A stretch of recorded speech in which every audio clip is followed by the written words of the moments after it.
विश्वनाथ भगवान की जय। महाकालेश्वर भगवान की जय। ओंकारेश्वर भगवान की जय। सिद्धेश्वर महादेव की जय। रेणुका माता की जय। वरेश्वर महादेव की जय। हर हर महादेव, हर हर महादेव, हर हर महादेव, हर।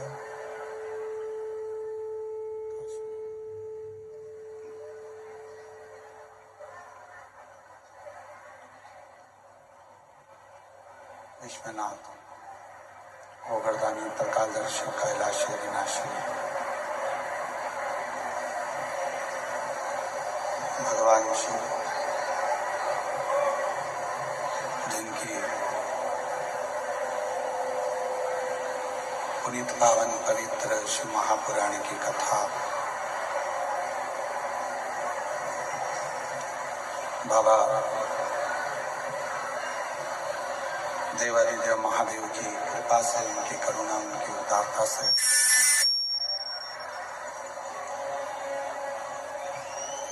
आप और हमको श्रवण करने का सौभाग्य प्राप्त हुआ है।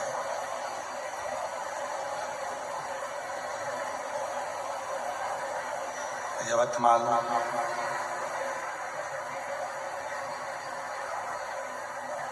आरणी के सभी शिव भक्त जो इस पवित्र पावन शिव महापुराण की कथा को श्रवण करने के लिए विराजमान हुए हैं। श्री बैराम देव शिव महापुराण सेवा समिति आरणी यवतमाल, एक बार आयोजक समिति श्री बैराम देव शिव महापुराण सेवा समिति के लिए जोरदार ताली बजाकर उनका स्वागत वंदन। तो इस पवित्र पावन शिव महापुराण कथा का श्रवण करने का अवसर आप और हमको दिया है। इस पवित्र कथा में भगवान शिव ओगरदानी त्रिकालदर्शी कैलाशी विनाशी शंकर की ये पवित्र कथा है, जिसको आप और हम सभी श्रवण करने के लिए विराजमान बैठे।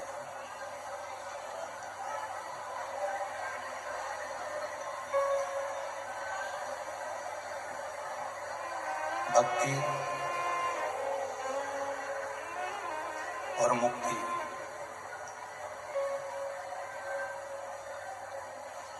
ये दो शब्द हैं। एक भक्ति है तो दूसरी तरफ मुक्ति है।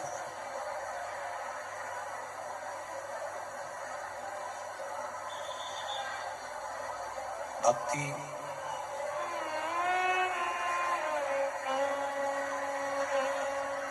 और मुक्ति का ये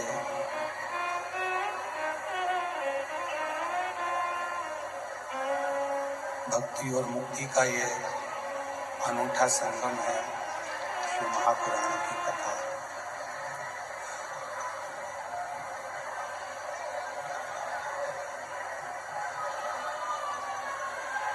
कथा मंडप में विराजमान सभी संत, साधु, गुरुजन, तपस्वी जन सभी को नमन करते हुए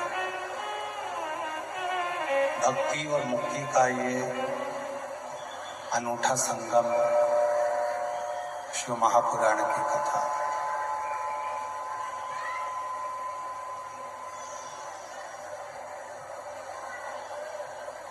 लोग मुक्ति को पाने के लिए अथक प्रयास करते हैं।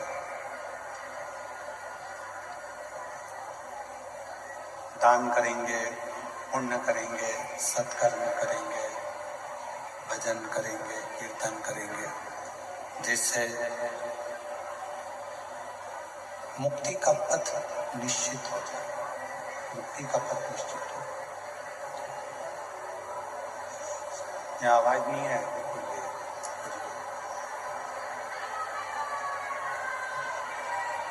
बाहर भी पब्लिक में आवाज नहीं है। भक्ति शिव पुराण की कथा कहती है कि यदि जीव को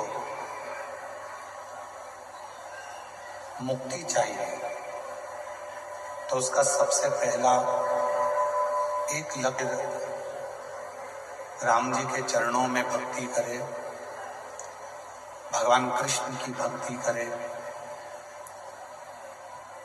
शिव की भक्ति करे। चाहे इस संसार सागर में जिन माता पिता ने जन्म दिया है, जिन माता पिता ने हमको भेजा है, एक जनी आकर सुनो तो सही यहाँ आवाज को। जिन माता पिता ने जन्म दिया है, जिन माता पिता ने हमको इस संसार सागर में जन्म दिया, उन माता पिता की भक्ति भी हम कर सकते हैं। जरूरी नहीं कि हम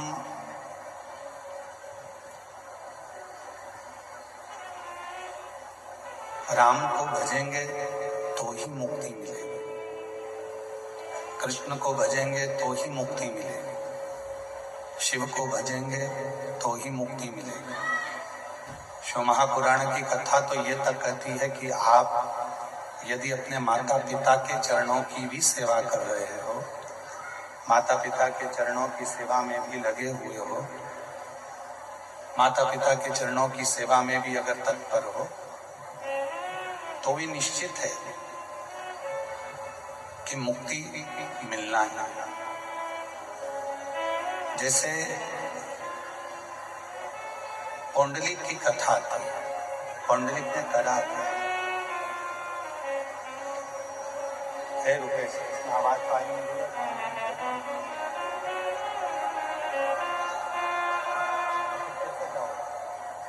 यहाँ तो आवाज ही नहीं है।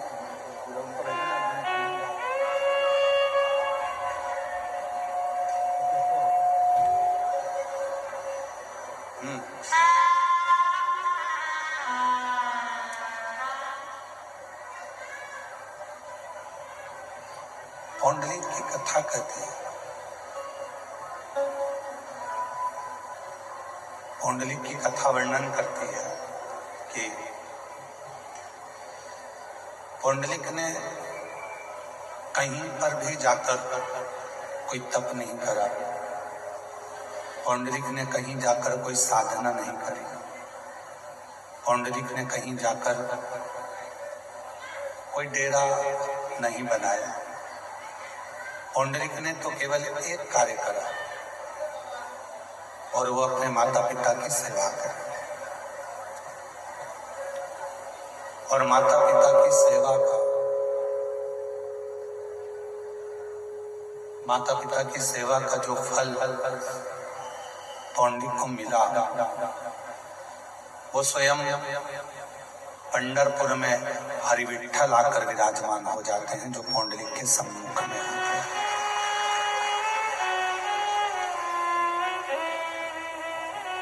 जरूरी नहीं कि घर छोड़ दोगे, परिवार छोड़ दोगे, नाते छोड़ दोगे, रिश्ते छोड़ दोगे, कुटुंब छोड़ दोगे। आप अपना कुटुंब छोड़ दो, रिश्ते छोड़ दो, नाते छोड़ दो, फिर भगवान मिलेगा, ईश्वर मिलेगा। जरूरी है कि ईश्वर मिले, भले वो माता पिता की सेवा करें। हम अपने माता पिता की सेवा कर लें। हम चाहे किसी दीन दुखी की सेवा कर ले। कितना सुंदर कहा है शिव महापुराण में कि भूखे को भोजन और प्यासे को पानी और जय बाबा बर्फान। अर्थात दरवाजे पर आया हुआ कोई प्यासा है, दरवाजे पर आया हुआ कोई भूखा है, उसको भी यदि हम भोजन करा रहे हैं, प्यासे को पानी पिला रहे हैं, तो ये सेवा भी, ये सेवा भी भगवान शंकर की सेवा।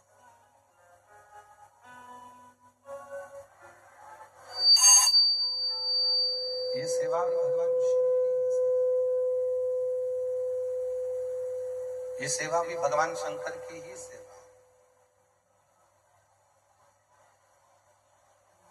किसी को एक बड़ा सुंदर एक प्रसंग चंचुला देवी ने पूछा, मुझे मेरे पति की चिंता। चंचुला देवी बोल रही, तो तुमरुका जी ने पूछा कि तुम्हें तुम्हारे पति की क्या चिंता है? तो कहा कि मेरा पति प्रेत योनि में पड़ा हुआ और मेरा पति प्रेत योनि में पड़ा है और वो प्रेत योनि से बाहर नहीं निकल, तो उसकी चिंता तो मुझे है। जो प्रेत योनि में पड़ा हुआ है, प्रेत योनि से बाहर नहीं निकल रहा, उसकी चिंता तो मुझे व्यापी। तो तुमरुका जी ने कहा कि यदि तुम्हें चिंता है कि तुम्हारा पति प्रेत योनि में है, तो तुम क्या कर सकते हो? तुम उसके लिए करोगे क्या कर सकते हो? तो चंचुला देवी ने कहा कि मैंने सुना है, पार्वती माता ने मुझसे कहा है, पार्वती जी ने मुझसे कहा है, माँ जगत जननी जगदम्बा पार्वती जी मुझसे बोली है कि आप यदि शिव महापुराण की कथा करवाती हो और उस कथा को यदि तुम्हारा पति श्रवण करता है तो निश्चित है कि वो प्रेत योनि से छूट जाए, प्रेत योनि से मुक्त हो। चंचुला देवी कहती है कि मुझे चिंता व्याप्त है, मेरा पति प्रेत योनि में है, उस प्रेत योनि से मुक्त करने की मुझे चिंता है। संसार सागर में ऐसे ना जाने कितने हैं जो केवल एक चिंता के घेरे में घिरे हुए,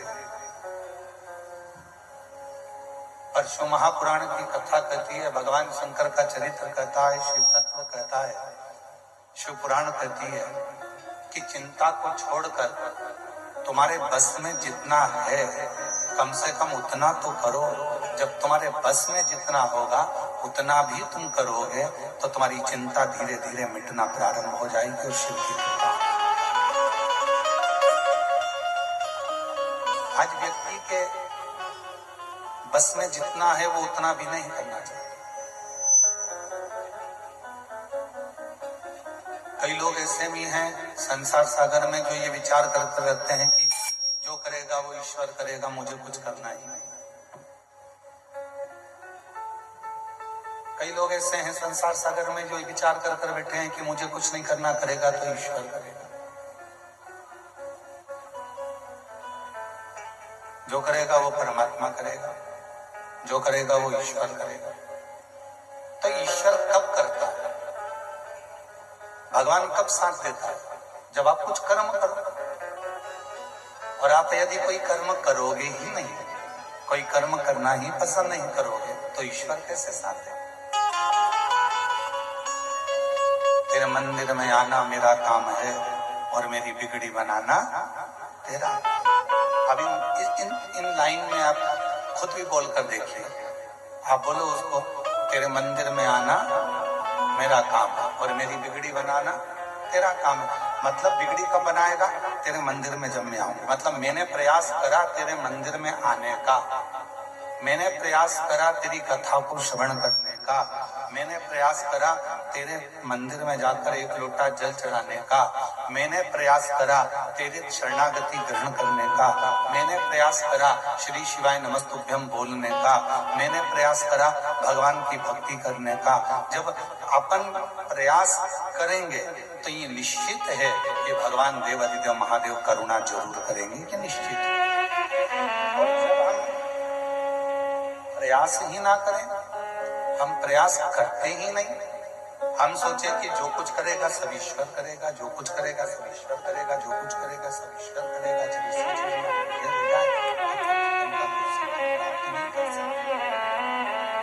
जीवन का कोई सुख हम मिल नहीं सकता। तेरे मंदिर में आना मेरा काम है और मेरी बिगड़ी बनाना तेरा।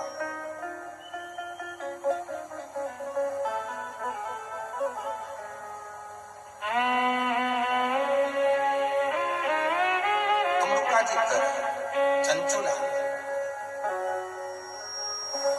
जितना मनुष्य के बस में होता है उतना यदि मनुष्य अपना कर्म करते हैं, जितना मनुष्य के बस में,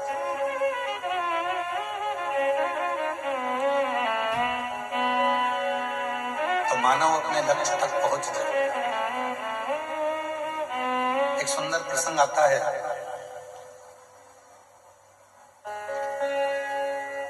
एक त्रिकारी नाम का एक केवट था। शिव महापुराण का बड़ा सुंदर प्रसंग है। केवट का नाम था त्रिकारी।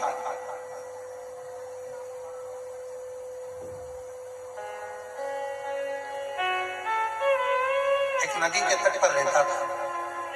छोटा सा झोपड़ा उसने नदी के तट पर बना दिया था और वहीं पर उसका विश्राम।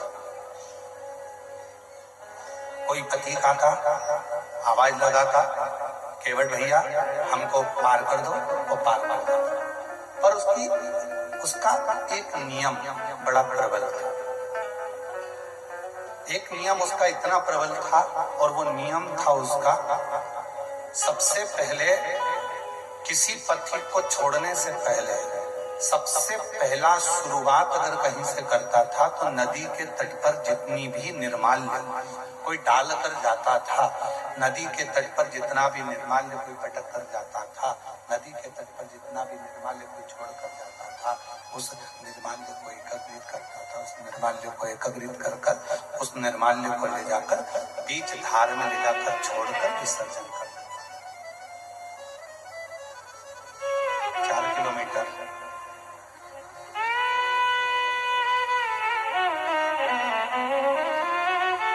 निर्माल्य को बीच धार में छोड़कर जाता था। पूरे तट का निर्माल्य एकत्रित करता और एकत्रित करने के बाद उसको बीच धार में पानी भरकर जहां पानी बहता उसी में उसको छोड़ देता। त्रिकारी केवल एक ही कार्य करता था कि जितना भी निर्माल्य मिल जाता नाव में रख लेता और उसको बीच धार में छोड़ देता। बीच और शिव पुराण क्या कहती है, कोई भी कर्म बेकार नहीं होता, उसका फल जरूर मिलता। संसार सागर में जन्म लेने वाला मनुष्य जो करता है उसका फल 100 गुना मिलता जाता है। एक चावल का दाना मनुष्य पृथ्वी में बोता है, 100 चावल के दाने प्राप्त करता है। एक गेहूं का दाना पृथ्वी में बोता है, 100 गेहूं के दाने प्राप्त करता है। एक सोयाबीन का दाना पृथ्वी में बोता है, 100 सोयाबीन के दाने प्राप्त करता है। एक तिल्ली जमीन में बोता है, 100 तिल्ली प्राप्त करता है। उसी तरह मनुष्य एक गाली अगर किसी को देता है तो 100 गाली उसको सुनने को भी मिल जाती है। और एक अच्छी वाणी अगर मुझसे बोलता है तो 100 जगह से उसकी बड़ाई हो जाती है। उसी तरह एक अच्छा कर्म जब हम अपनी जिंदगी में करते हैं तो 100 अच्छे कर्म वाले हमसे जुड़कर हमारी मंजिल तक हमें पहुंचाने का प्रयास है। वो 100 गुना अपने आप होगा।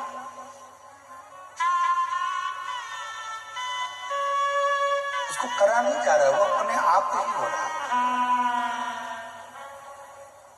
और मैंने तेरे बाबा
एक कर्म अच्छा करोगे तो कर्म अपने आप अच्छे होंगे। कर्म श्रेष्ठ है और मत बुरे कर्म कर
महापुराण की कथा कह रहा, शिव तत्व कह रहा।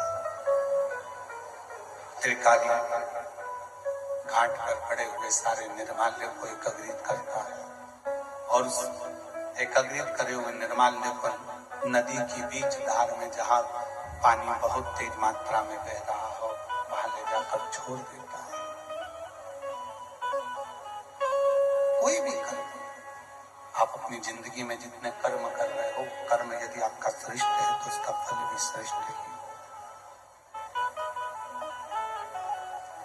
जो कर्म कर रहे हो उसका फल आपको श्रेष्ठ ही मिलना, अच्छा ही मिलना।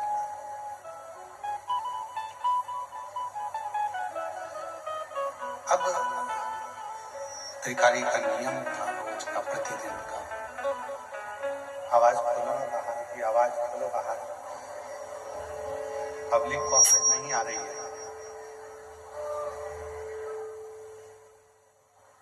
त्रिकाली का जो नियम था उस नियम से भगवान शिव बड़े प्रसन्न हुए, भगवान शंकर बड़े प्रसन्न, और इतने भगवान देवादिदेव महादेव प्रसन्न हो गए कि भगवान शिव एक साधु का रूप रखे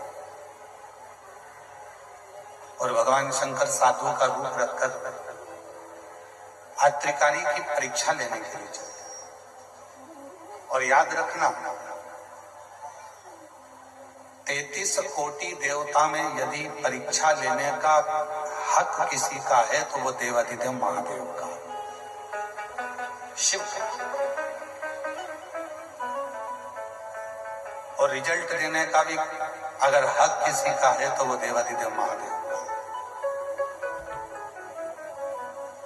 हमने पहले भी कथा में काज फिर कहते हैं, तुम मंगलवार का व्रत कर लो, बुधवार का कर लो, चाहे शनिवार का कर लो, चाहे इतवार का कर लो, कोई भी व्रत कर लो, तीज का कर लो, चतुर्थी का कर लो, अष्टमी का कर लो, नवरात्रि का कर लो,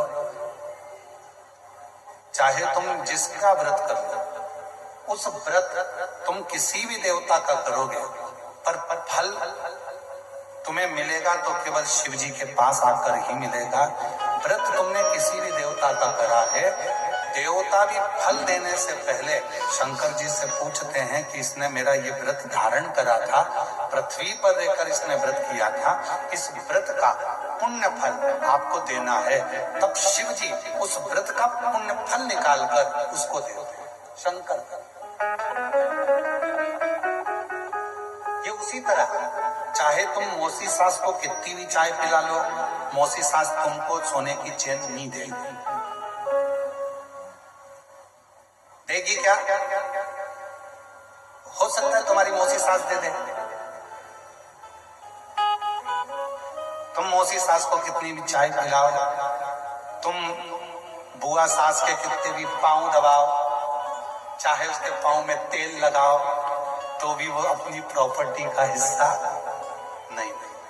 चाहे तुम मामी सास के पाँव दबाओ, चाहे तुम चाची सास के पाँव दबाओ, चाहे तुम ताई सास के पाँव दबाओ, तुम चाहे किसी के भी पैर दबाओ, वो अपनी प्रॉपर्टी का हिस्सा तुमको नहीं देगी।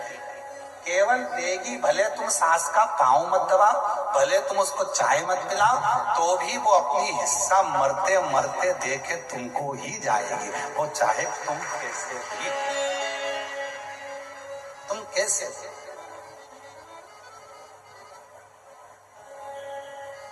हिस्सा वही दे, हक वही दे, उसके सिवा कोई देने वाला नहीं, कोई नहीं।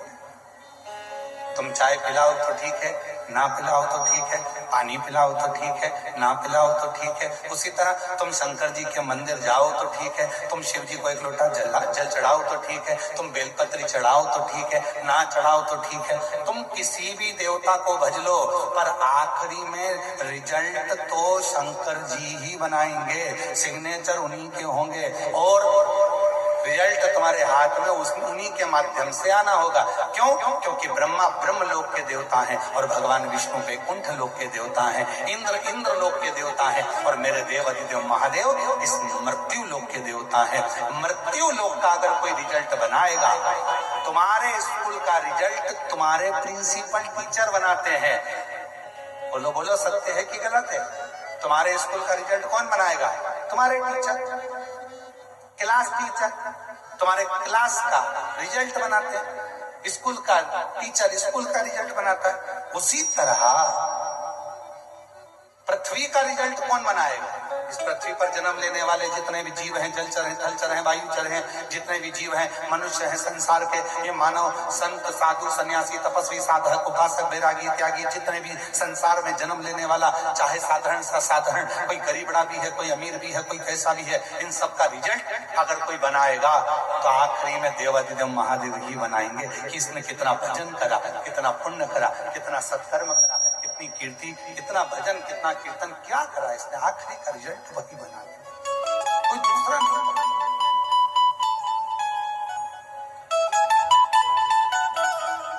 बच्चे क्या करते हैं? अब बच्चों से समझदारी सीख लो। बच्चे क्या करते हैं? मम्मी कितनी समझदार होती है, बच्चे की कोचिंग ट्यूशन कहाँ लगाती है? क्लास टीचर के। क्लास टीचर क्या क्यों लगाती है? एक दो नंबर अगर थोड़े गड़बड़ हो भी जाएंगे तो ये साल भर उसकी यहाँ ट्यूशन जाएगा तो वो एक दो नंबर कहीं ना कहीं बढ़ा देगी। क्लास की टीचर है। इसीलिए आपसे निवेदन है, शंकर जी के मंदिर में ट्यूशन लगा लो, एक लोटा जल चढ़ाने रोज जाते रहोगे तो नंबर बढ़ाता रहेगा। कौन सा नंबर? कहा दुख काटने का, तकलीफें काटने का, कष्ट काटने का, परेशानियां काटने का। जो तुम्हारे जीवन में दुख है, कष्ट है, परेशानियां हैं, जो तुम्हारे जीवन में तकलीफें हैं, उसको काटने का नंबर मेरा शिव बढ़ाता रहे, मेरा शंकर बढ़ाता रहे।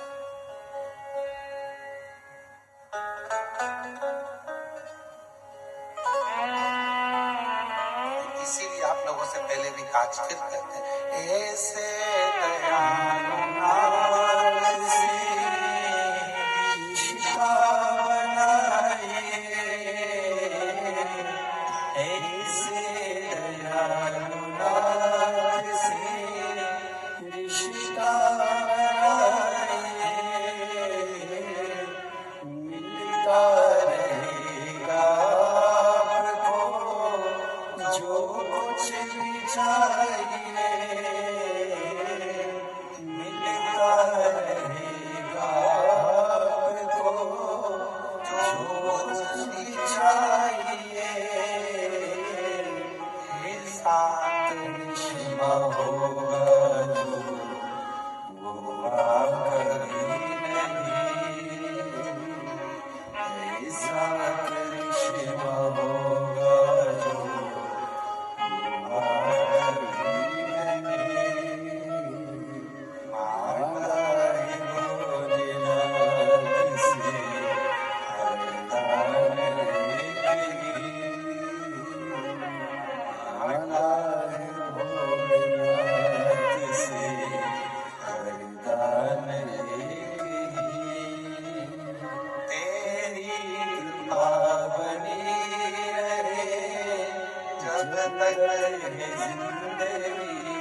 बनी रहे जब तक जिंदगी। मांगा है भोलेनाथ से वरदान लेगी। मांगा है भोलेनाथ से वरदान लेगी। शिव उससे संबंध जोड़ो।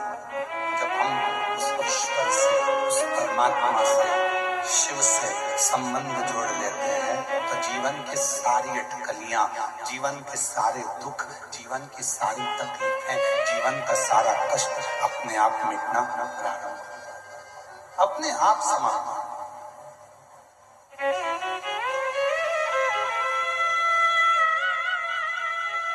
थोड़ा बहुत यदि अब कथा देखिए,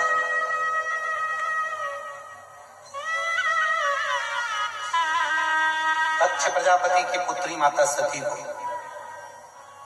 शादी होते से ही शिव जी कथा सुनाने लगा।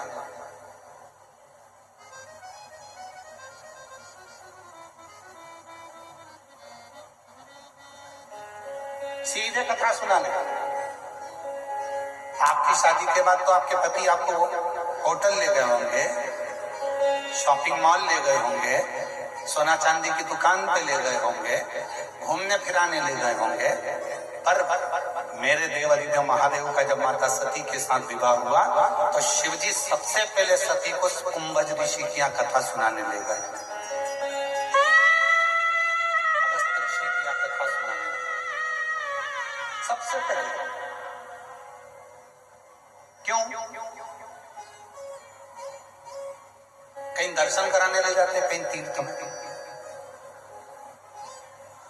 कथा सुनाने ले जाने की क्या जरूरत थी? उसका एक कारण था, ये जो कान है ना,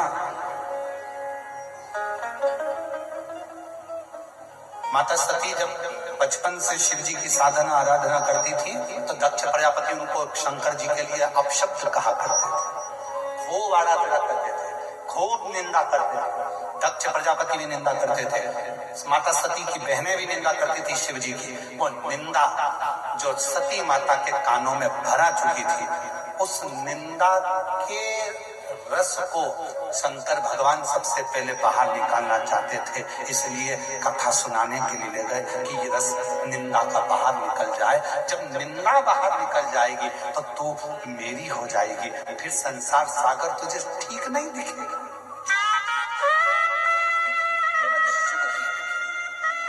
शंकर ही नजर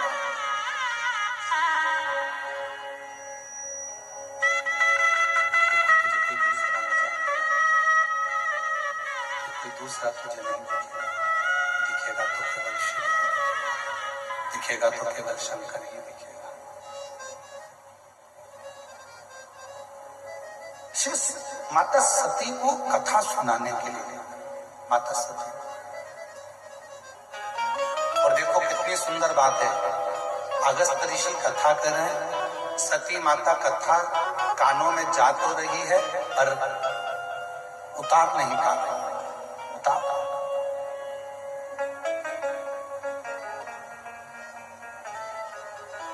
हम तो आपको धन्यवाद देते हैं, जितनी परीक्षा हमारी जिंदगी में हमने 30 साल में कथा देखी है और हर जगह कथा करने गए हैं और एक एक महीने में 3-3, 4-4 कथा होती है। जितनी परीक्षा हमने किसी कथा में नहीं देखी, उतनी परीक्षा हमने यवतमाल की इस कथा में देखी।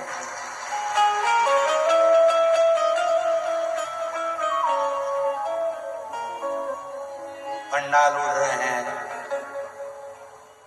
भोजनशाला का पंडाल कहीं नीचे रखा जाता है, कहीं साउंड सिस्टम हरे रामा हरे कृष्णा,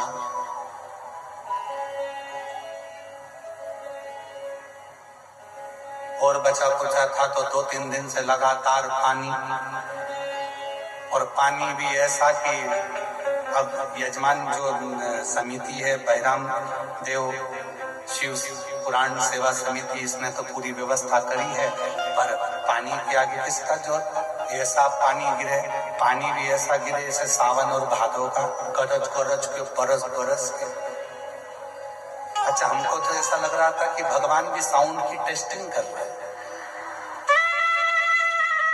हमारा साउंड वाला तो गड़बड़ हो गए, तो भगवान सोचे कि मैं मेरा साउंड देखूं कहीं मेरा तो गड़बड़ नहीं हो गया, तो वो भी टेस्टिंग कर रहे थे।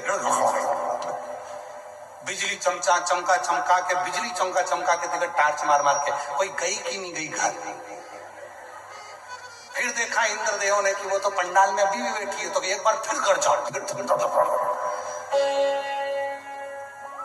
फिर देखो बिजली चमका के, गई नहीं गई।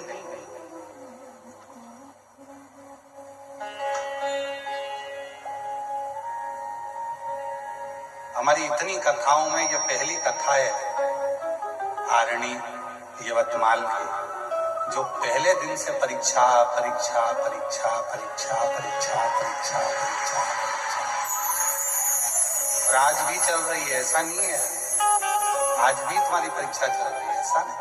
कीचड़ हो गया, चलते नहीं बने, और चलाए सो, अब जाए इधर से पानी उधर से पानी उधर, ये व्यवस्था। फिर भी भाई रामदेव शिव महापुराण सेवा समिति के लिए एक बार ताली बजाओ। उसने बहुत मेहनत करी, बहुत। यहाँ के विधायक महोदय को भी मैं धन्यवाद दूंगा, वो भी इस अथक प्रयास में लगे रहे कि ये कथा सुचारू रूप से चलती है। एक बार विधायक महोदय के लिए भी, इनके लिए भी ताली बजाओ। उन्होंने भी, यहाँ के जो भी सदस्य हैं, उन्होंने बहुत सुचारू रूप से इसको करने का प्रयास किया, बहुत कम। और तेरी कृपा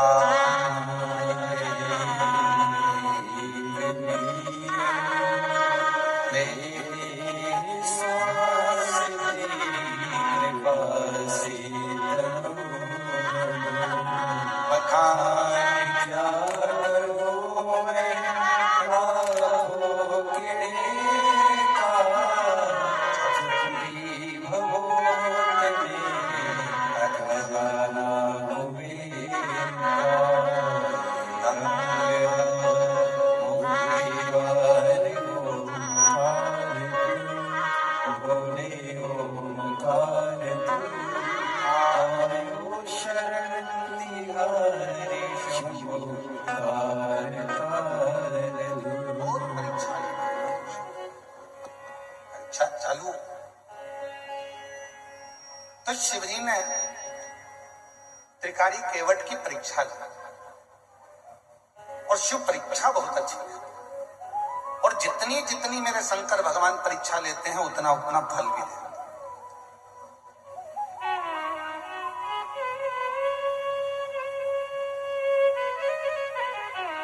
फिर स्मरण करिए, ऐसे दयालु नाथ से रिश्ता बनाइए, अपनी ट्यूशन ऐसी जगह लगाइए जहां प्रैक्टिकल में नंबर कम हो तो तुरंत पड़ जाए।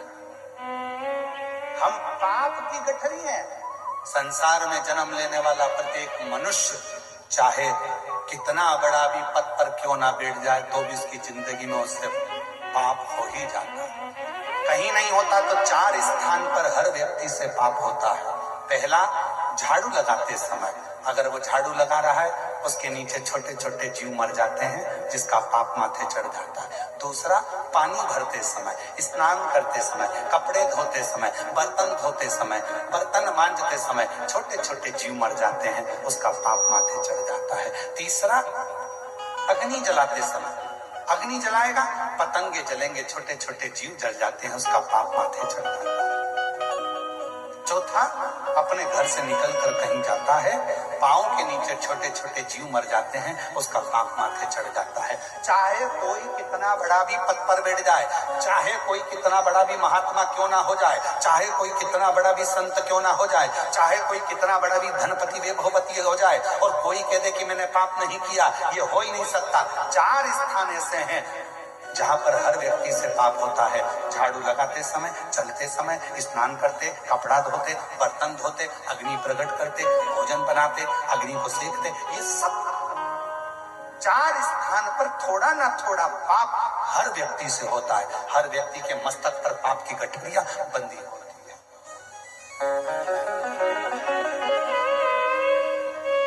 तो ऐसा नहीं कि संसार सागर में किसी ने पाप कर्म नहीं करा। पाप कर्म ये संसार सागर में हर व्यक्ति से पाप होता है। तो पाप होता है तो एक काम क्यों ना करें, हम शिव से जान पहचान बनाए। क्यों? क्योंकि हमारी फाइल तैयार करेगा तो देवाधिदेव महादेव करेगा, और फाइल तैयार होगी, सिग्नेचर होगा, तब जाकर वैकुंठ में वो कहते हैं ना, भैया तुमको अमेरिका जाना है या दुबई जाना है तो तुम्हारा जो पासपोर्ट है वो अच्छा सब दूर से सील ठप्पा लगा हुआ तैयारी कर कर वहां तो केवल देखा जाएगा, हाँ किसके सिग्नेचर है, हाँ ठीक है बिठाओ और पहुंचाओ। बस उसी तरह से अपने इस जीवन पर संपूर्ण हमारे चाहे अच्छे कर्म हो, बुरे कर्म हो, पाप कर्म हो, श्रेष्ठ कर्म हो, उन सब पर अगर कोई सिग्नेचर करेगा तो मेरा देव अधिदेव महादेव करेगा। और अंत समय सबको आता है, सबको आता है, सब बोलो अंत समय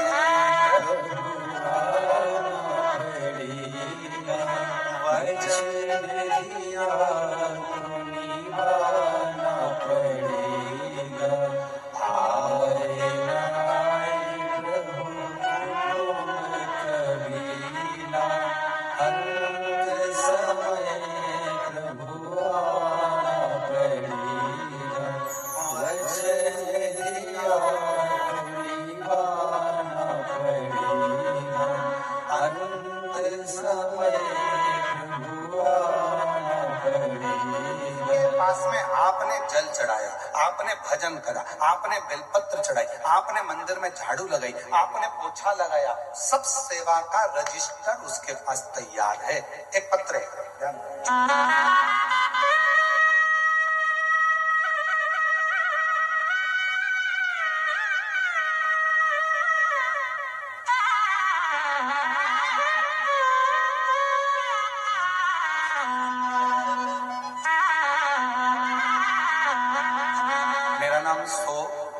जय श्री रविंद्र टेहरे, मेरा मोबाइल नंबर ये है। संतान प्राप्ति आप पढ़ के बताओ कितने साल के बाद हुई है? 23 साल। ठीक है, कहीं बैठी हो तो हाथ हिला सकती हैं, और अगर बच्चा आया हो साथ में तो उसको ला सकती हैं। ये बच्चे का फोटो है। मेरा नाम जय श्री रविंद्र टेहरे, मोबाइल नंबर ये है। मेरी शादी को 23 साल हो चुके हैं गुरुदेव। अब जरा उस बहन की दुख भरी कथा सुनिएगा, जरा कहानी जरा इस पत्र के माध्यम से। मेरा बड़ा बेटा, मेरा एक बेटा 13 साल का था, तब उसको खेलते खेलते गले में फांसी लगी और वो मुझे छोड़कर चला गया। अब उन्होंने तो एक 13 साल और एक 18 साल लिखा है, पत्र को पढ़िए। एक 13 साल का लड़का था, उसको भी फांसी लगी, वो चला गया खेलते खेलते बच्चों के साथ। दूसरा बेटा था मेरा 18 साल का, वो भी मुझे छोड़कर चला गया। एक 13 साल का गया, एक 18 साल का, वो भी मुझे छोड़कर चले गए। बहुत दुख होता था गुरुदेव, दिन रात रोती थी, आंख से आंसू बहता रहता था। घर के बाहर बैठी हुई, दिया लगाना भी बंद कर दिया था घर के बाहर। एक दिन बैठी थी, तब किसी एक बच्ची ने आकर कहा, वो सीहोर वाला बाबा कथा कहता, उसकी कथा तो टीवी पर सुना कर काकी। वो बाबा सबकी सुनता, टीवी पे कथा सुनने से कोई बच्चा हो जाता। मैंने उस बच्ची को थोड़ा चिल्लाया, बच्ची चली गई। फिर मन में आया कि वो सीहोर वाला बाबा है कौन। टीवी चालू करी, आस्था चैनल, कथा सुनना प्रारंभ करी और बाबा से वहीं बैठकर प्रार्थना करी, बाबा कृपा कर, मैं कहीं नहीं जा सकती क्योंकि मेरे 2 बेटे चले गए, लोग मुझे अपशब्द कहते हैं। मेरा 13 साल का और मेरा 18 साल का बेटा चले गया, लोग मुझे आड़ा टेढ़ा कहते हैं। मैं किसको मुंह दिखाऊं? अब तू ही कुछ कर सकता है। मैं नहीं जानती थी कि शिव जी पे जल चढ़ाने का क्या फल होता है। मैंने बस एक नियम लिया, भगवान शंकर के मंदिर में जाना। रोज मंदिर जाती, लोटा भर के जल चढ़ाती, आचमन करती, बाबा के मंदिर में झाड़ू लगा देती, पोछा लगा देती। गुरुजी, आप कहते हो उसके पास में सबका हिसाब है। हो सकता है मेरे बाबा ने हिसाब रखा और 23 साल के बाद मेरे घर में पुत्र रत्न की प्राप्ति हो गई। 23, एक 13 साल का बेटा चले गया, एक 18 साल का बेटा चले गया। मना कर दिया था डॉक्टरों ने, तुम्हारे यहाँ अब संतान नहीं हो सकती। आस छोड़ दी थी, तो भी मेरे बाबा ने मुझे औलाद दी। एक लाइन लिखी है, आप उसको पढ़िएगा, जो हमने कल भी गुनगुनाई थी। मेरा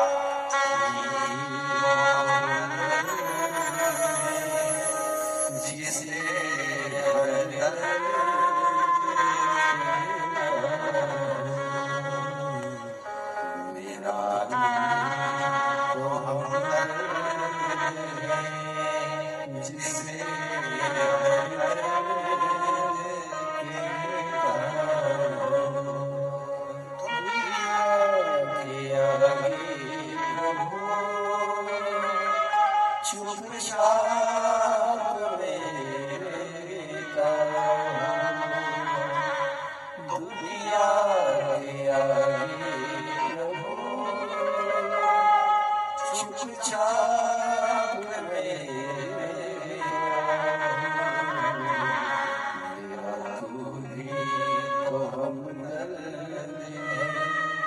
जिसे हर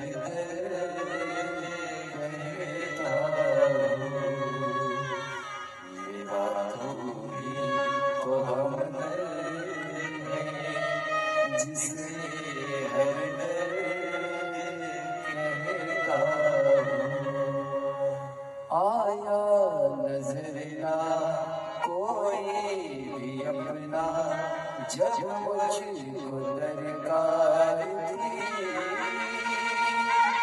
जब मुझको दरकार थी,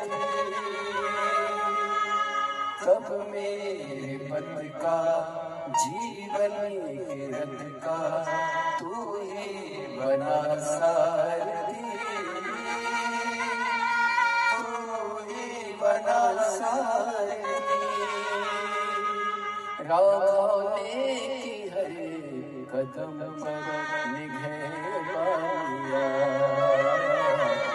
मेरा तू ही तो हमदर्द है, जिसे हर दर्द कहता हूँ। मेरा तू ही तो हमदर्द है, जिसे हर दर्द कहता हूँ।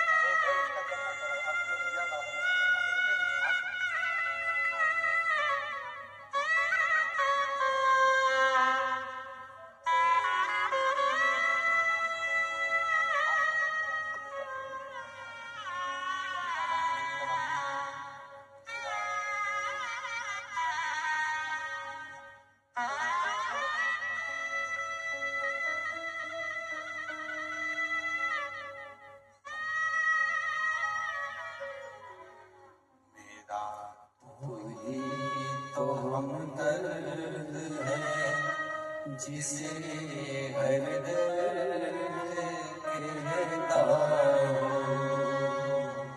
एक संबंध जोड़ दो, और जब एक संबंध उस शिव से जुड़ जाए, एक संबंध जब मेरे देवादिदेव महादेव से हो जाए, आपका नंबर कब बढ़ जाएगा पता नहीं पड़ेगा, आपका दुख कब कट जाएगा पता नहीं पड़ेगा, आपकी तकलीफ कब कट जाएगी पता नहीं, कब दुख कटेगा, कब तकलीफ मिटेगी। शिव परिणाम भी देता, रिजल्ट भी देता, और जब देता है तो दुनिया का सारा सुख प्रदान कर देता। त्रिकारी के दरवाजे पर आवाज लगाई सुबह सुबह एक साधु ने, मुझे पार कर दो, उस पार जाना। शिव साधु बनकर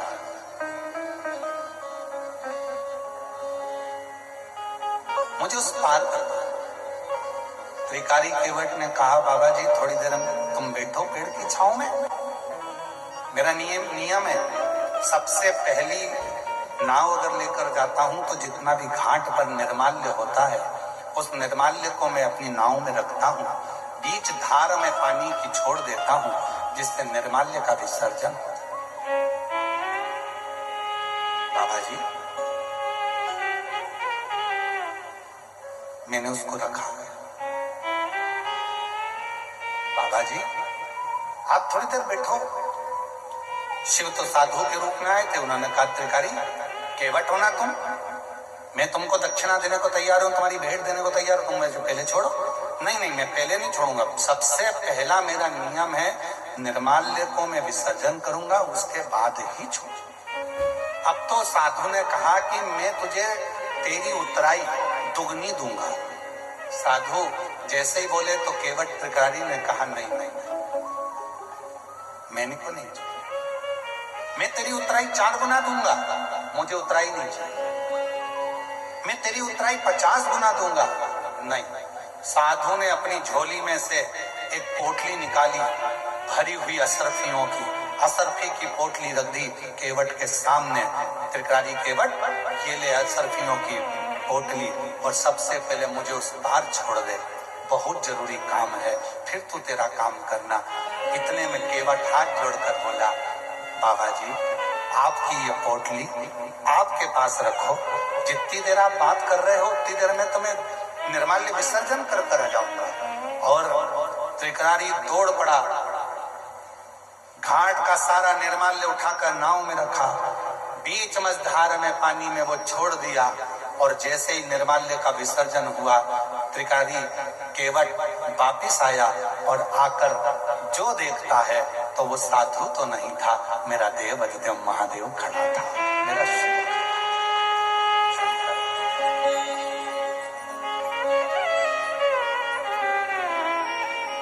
कोई दूसरा नहीं था, वो मेरा शिव था, वो मेरा शंकर था। एक पत्र है, उस पत्र में एक भाई ने लिखा,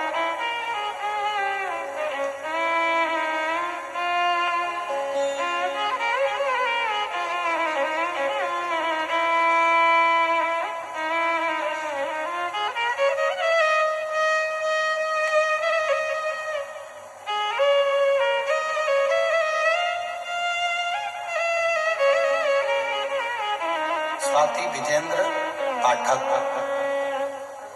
रायपुर छत्तीसगढ़ से, कहीं बैठी हो, रायपुर छत्तीसगढ़ से स्वाति विजेंद्र पाठक रायपुर छत्तीसगढ़ से आई है, कहीं बैठी हैं आप ही हैं, आ जाओ।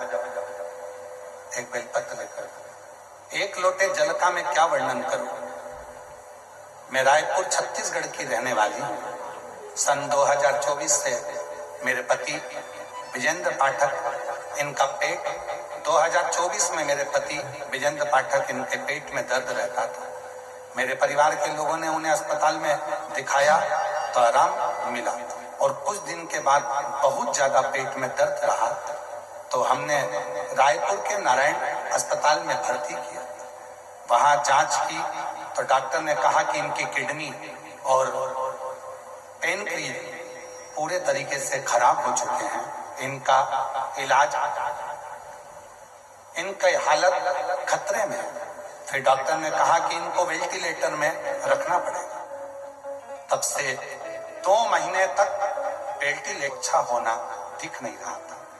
अस्पताल के बाहर रोज रोती मिली और उसने बताया कि नया रायपुर में कथा सुन ले तुझे जरूर उसका लाभ मिलेगा।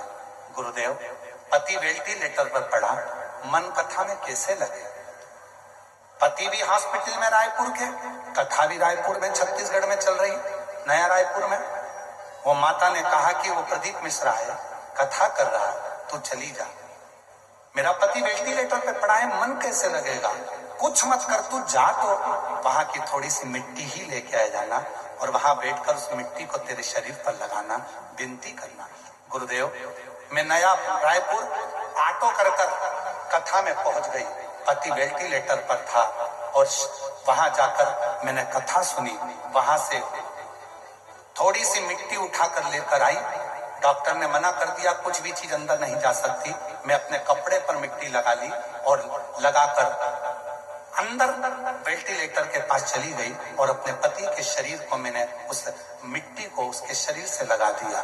गुरुदेव, दो महीने से जो पति वेंटिलेटर पर था, बाबा की कृपा से 5 घंटे के अंदर वो वेंटिलेटर पे काम करना प्रारंभ करा और वेंटिलेटर से वापिस किडनी की जांच हुई, पेनक्रियाज की फिर जांच हुई और बाबा ने ऐसी कृपा कर दी कि डॉक्टर ने कह दिया कि किडनी और पेनक्रियाज पूरी तरीके से ठीक हो गए हैं और बाबा की कृपा से आज मेरा पति ठीक हो गया। मैं बाबा को यहाँ प्रणाम करने के लिए। गुरुजी, एक निवेदन है, आपके पंडाल की मिट्टी में क्या है? बहन, हमको भी नहीं मालूम, पर इतना जरूर मालूम है कि जब श्री शिवाय नमस्तुभ्यम का इतने मेरे भक्त, मेरे शिव के उपासक जब जप करते हैं तो ये मिट्टी भी सिद्ध हो जाती है और उसका फल प्राप्त करती है। ऐसे दयाल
वालों सब बोलो, तेरी दया बनी रहे जब तक जिंदगी, हमारे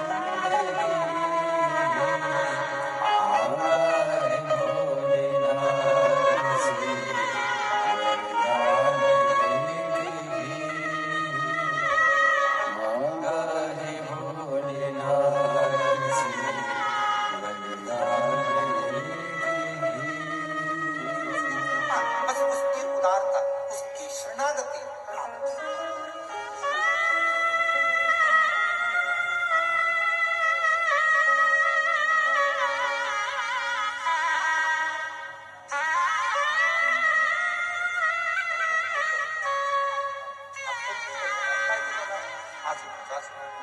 उनको भी देना चाहिए।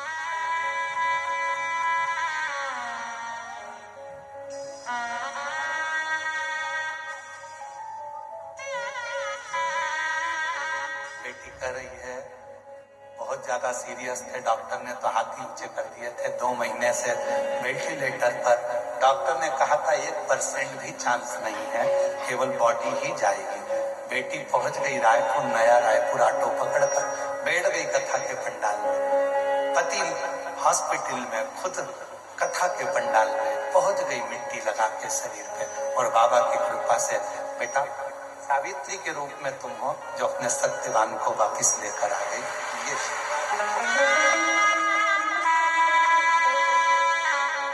दीदी कह रही है कि उसने मंदिर नहीं छोड़ा गुरुजी, लगी रही। डॉक्टर से कह दिया मेरा पति जाएगा नहीं, मैं इसको लेके वापस आऊंगा। और शिव कृपा से उस शिव के प्रति भरोसा। हमने अभी कथा के शुरू में कहा शिव परीक्षा बहुत लेता है। यवतमाल आरणी वालों की ना जाने क्यों ले रहा, इतनी परीक्षा। और गजब आप लोगों की भक्ति।